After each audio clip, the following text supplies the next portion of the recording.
நீங்க இந்த வாழ்க்கையை, இந்த குடும்ப வாழ்க்கையை என்னால முடியல பாஸ்டர், என்னால முடியல, பேசாம செத்துடலாமான்னு இருக்கிறேன், பேசாம விட்டுறலாமான்னு நினைக்கிறேன்.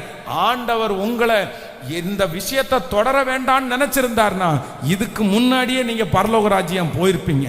உங்களுக்கு வராத விபத்தா, உங்களுக்கு வராத ஆக்சிடென்டா, உங்களுக்கு வராத நோயா, உங்களுக்கு வராத பிரச்சனையா, ஆனா அத்தனை நோயிலிருந்தும், பேயிலிருந்தும், ஆக்சிடென்ட்ல இருந்தும் உங்க ஜீவனை காப்பாற்றி கர்த்தர் வச்சிருக்கிறாருன்னா உங்களை பாதி வழியில நிற்க வைக்கிறதுக்கு இல்ல, நிற்க வைக்கிறதுக்கு இல்ல, உங்களை கொண்டு போகிறதற்காக தான், உங்களை தைரியப்படுத்துகிறதற்காக தான்.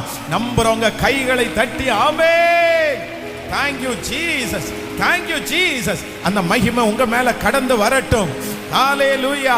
தடைகளை தாண்டிடுவேன், கடும் பள்ளங்களை கடந்திடுவேன், சதிகளை முறியடிப்பேன், சாத்தானை ஜெயித்திடுவேன். நீர் என்னோடு இருக்கும் போது